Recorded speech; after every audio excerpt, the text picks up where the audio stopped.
The 1980s didn't just supercharge animation, it supercharged controversy. As cartoons vaulted across borders, local censors slammed on the brakes, pulling episodes, renaming heroes, even banning entire titles. Tonight, we're counting down 12 80s cartoons that collided with overseas rulebooks, moral panics, and geopolitics.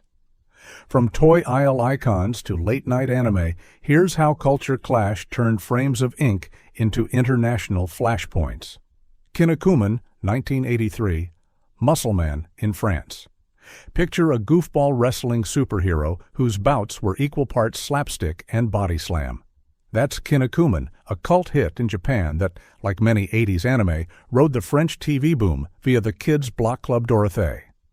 Under the local title Muscle Man, it looked like a perfect fit for after-school chaos. Colorful grapplers, outrageous gimmicks, and tournament arcs built for cliffhangers. But in 1990, one gimmick detonated a broadcast crisis. A secondary character named Brocken Jr. appears in a stylized uniform, referencing World War II Germany.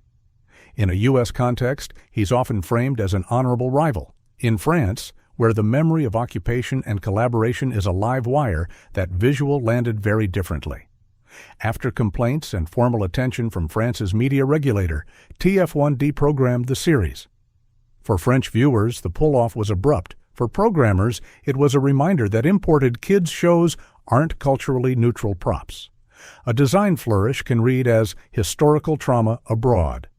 The band-style removal fed a broader late 80s, early 90s French debate over too violent or too adult Japanese cartoons airing in daytime slots.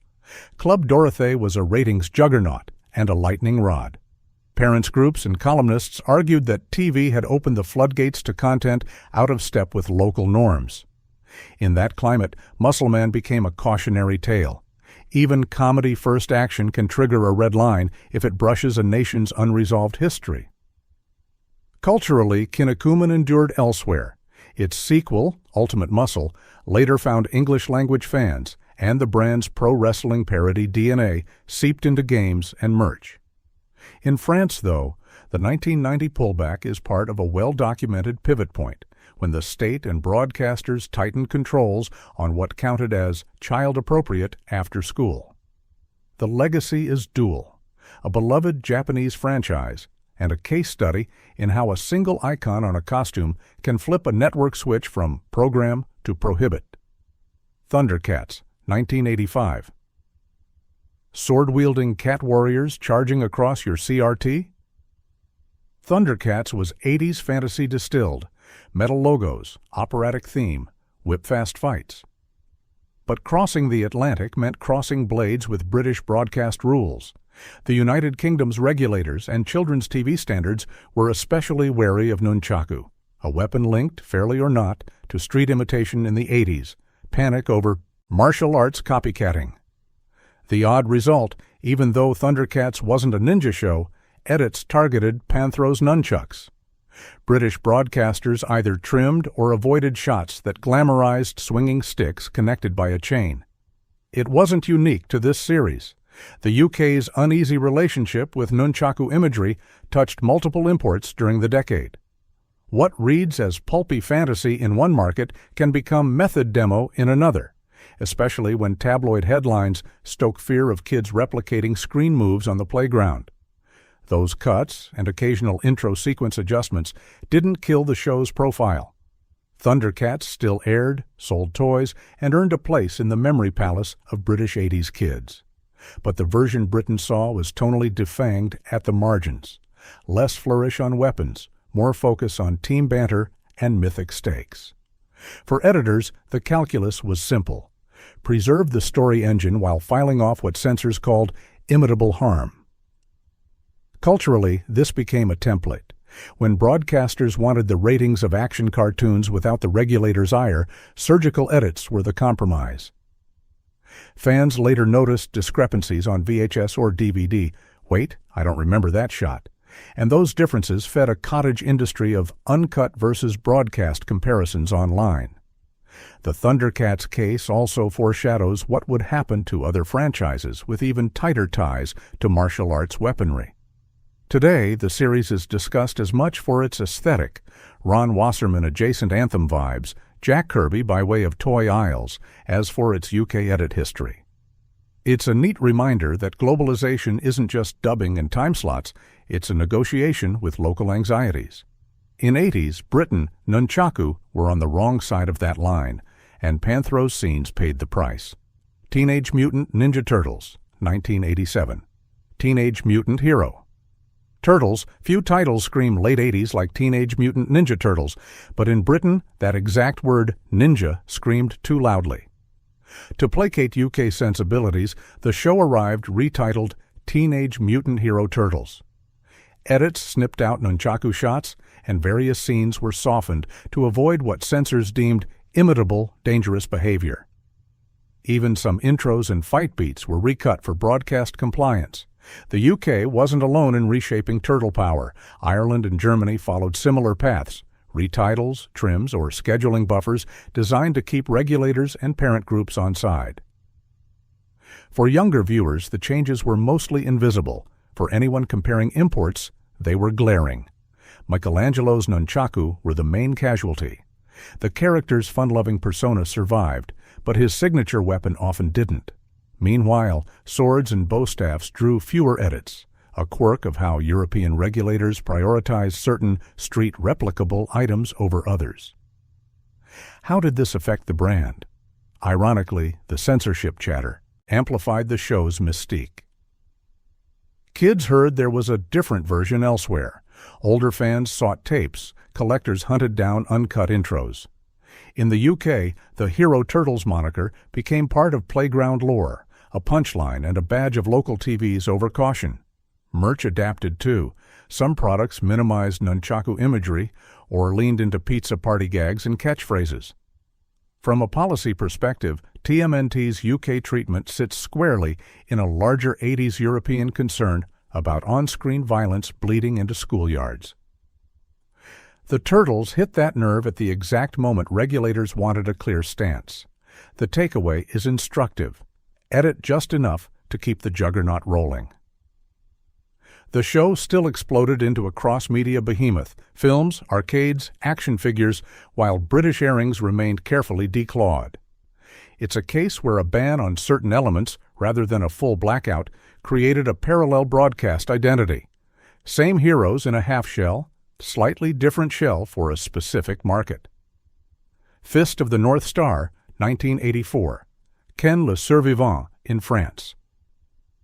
In Japan, Fist of the North Star is post-apocalyptic opera, pressure point mayhem, tragic honor, and city-leveling showdowns. In 1988, France, where anime was surging on mainstream TV, the retitled Ken le Survivant landed in a weekday slot and detonated a media debate.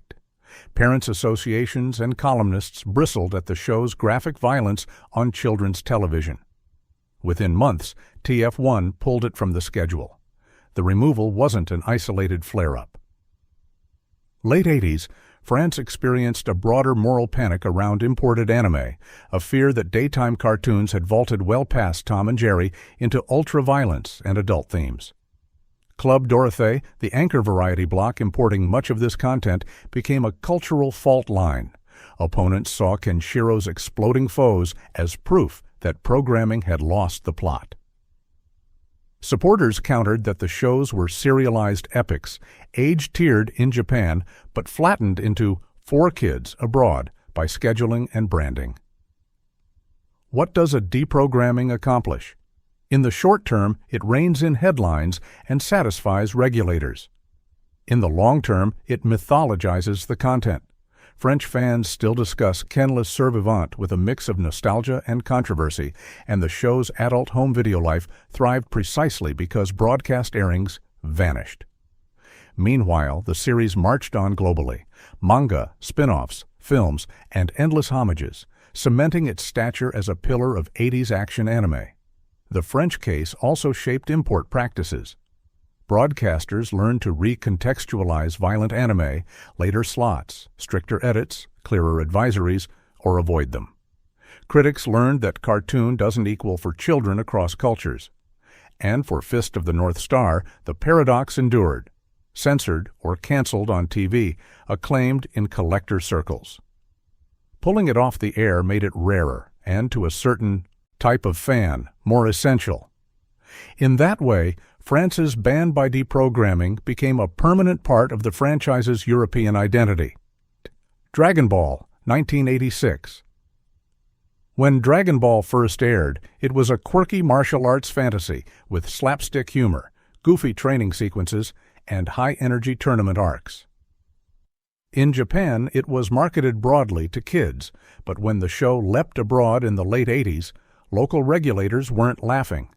Countries such as Spain, France, and parts of Latin America quickly discovered that what read as cheeky in Japan translated to too risque or too violent overseas.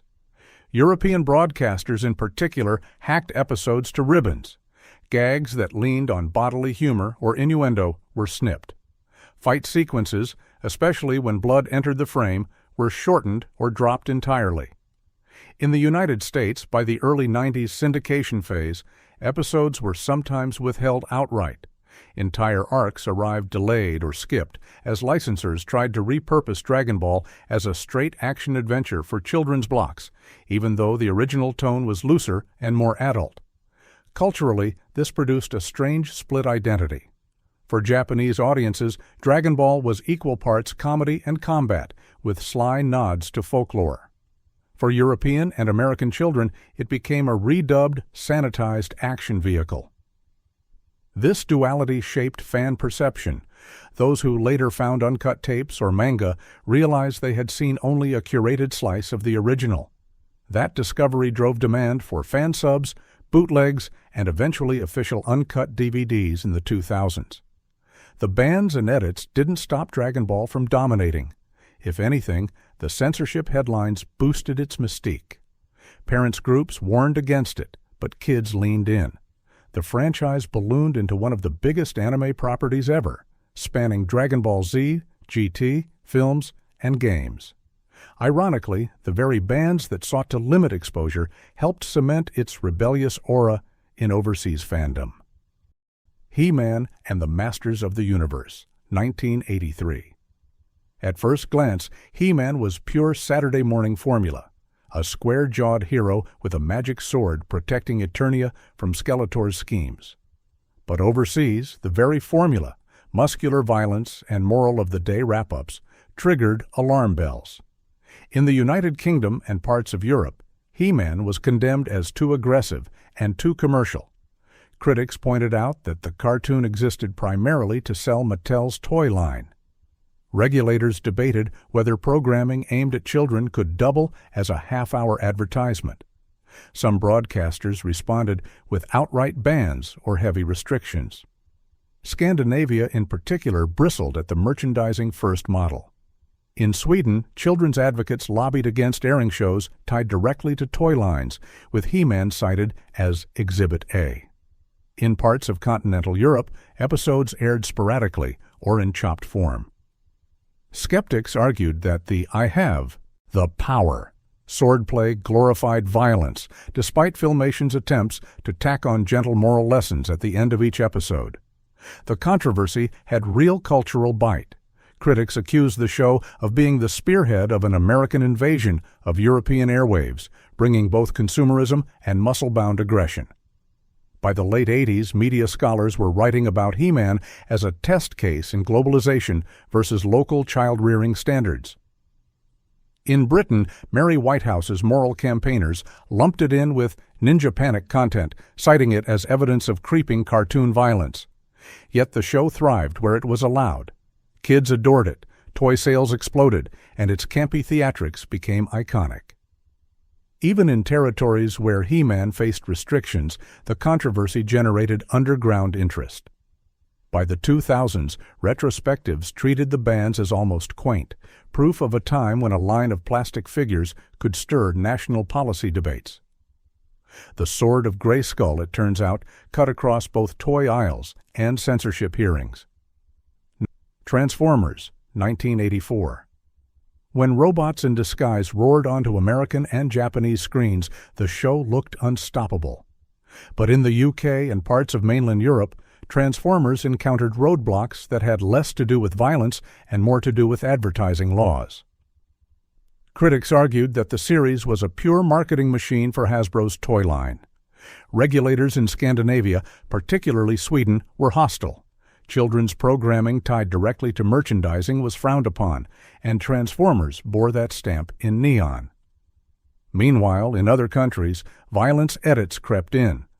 Episodes where characters visibly died, or in the 1986 movie's case, dozens of Autobots were massacred, sparked outrage. Broadcasters trimmed or banned screenings, especially for afternoon slots aimed at younger children. The Transformers. The movie fallout was infamous. Optimus Prime's death scarred kids worldwide, but in some markets, censors kept the worst off the air entirely. Culturally, bans and edits didn't halt the juggernaut. They arguably fueled fandom. Kids who heard rumors of unseen episodes or cut scenes became more curious. The franchise's global dominance, spanning toys, comics, and films, meant that no amount of trimming could erase its presence. Still, the European hostility to toy-driven shows forced networks to think harder about import policies. Was animation just a backdoor commercial? Did it erode local cultural content? Transformers was Exhibit B in the same debate that He-Man provoked. Decades later, this censorship saga is a reminder of the different standards that cartoons faced across markets. In Japan, Transformers was an evolving, serialized sci-fi saga. In parts of Europe, it was a corporate Trojan horse needing regulation. The fact that it thrived despite bans demonstrates just how resilient 80s franchises were when brand loyalty and childhood wonder combined. Charotin. G.I. Joe, A Real American Hero, 1983. Knowing is half the battle. But in some countries, airing G.I. Joe wasn't a battle worth fighting. The cartoon, produced to support Hasbro's military-themed action figures, became a lightning rod overseas. In countries like the UK and several in continental Europe, broadcasters rejected or limited the series on grounds that it militarized children's entertainment. In Sweden, where skepticism toward U.S. cultural imports ran especially high, G.I. Joe faced outright rejection. Censors argued that the series blurred the line between play and propaganda. The militaristic aesthetic, jets, tanks, laser battles, and codenames, looked uncomfortably like a recruitment poster. In Cold War Europe, where nuclear tensions ran hot, airing a cartoon branded A Real American Hero struck some as tone-deaf. Others saw it simply as an extended toy ad, banned under the same rules that clipped He-Man and Transformers. Yet paradoxically, the series still gained traction in select markets. In the United States, it was practically patriotic. In some Latin American regions, dubs localized the action but left the rah-rah Americanism intact. Fans abroad who managed to catch episodes via satellite or VHS trading were often hooked precisely because the show felt like contraband. Culturally, G.I. Joe illustrates the 80s clash between America's entertainment machine and Europe's regulatory skepticism. Where one saw colorful heroes battling cartoonish villains, another saw a soft power export reinforcing U.S. values. The bans didn't erase it from memory. They made it an import kids whispered about, a legend circulating in playground rumors. And decades later, that aura of controversy only amplified its nostalgic pull. Alpen Rose, 1986. A melodramatic romance set against the backdrop of World War II, Alpen Rose followed the journey of two orphans, navigating hardship, love, and wartime chaos. In Japan, it was niche but poignant, an anime that wore its heart on its sleeve. When imported to Italy, however, it collided head-on with national sensitivities. Broadcasters cut as much as half of each episode, eliminating references to the Second World War entirely. Why such drastic edits?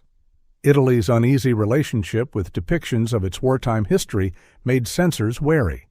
Scenes referencing occupation, soldiers, and persecution were axed or softened.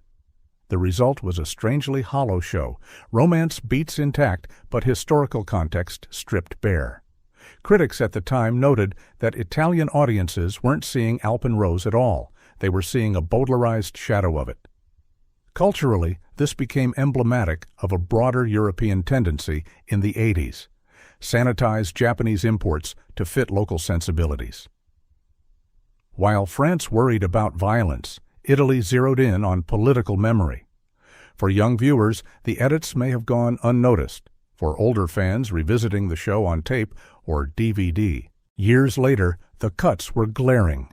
Scenes that once seemed oddly abrupt suddenly made sense in their uncut versions. The Italian censorship of Alpenrose underscores how overseas markets often tried to force-fit anime into harmless children's TV molds, even when the source material dealt with heavier themes. Ironically, the show's impact in Europe today is remembered less for its story and more for the scale of its censorship. A series that was about resilience in the face of history became, in practice, a case study in how history itself was erased from afternoon cartoons. Sailor Moon, first run, 1980s to 90s.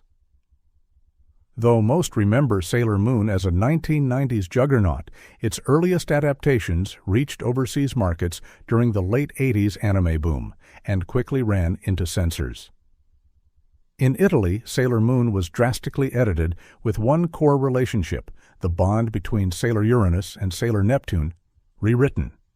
Instead of romantic partners, they were recast as mere friends or even cousins, stripping the text of its queerness. But the censorship didn't stop there. Transformation sequences were shortened or cut. Scenes with symbolic nudity were excised.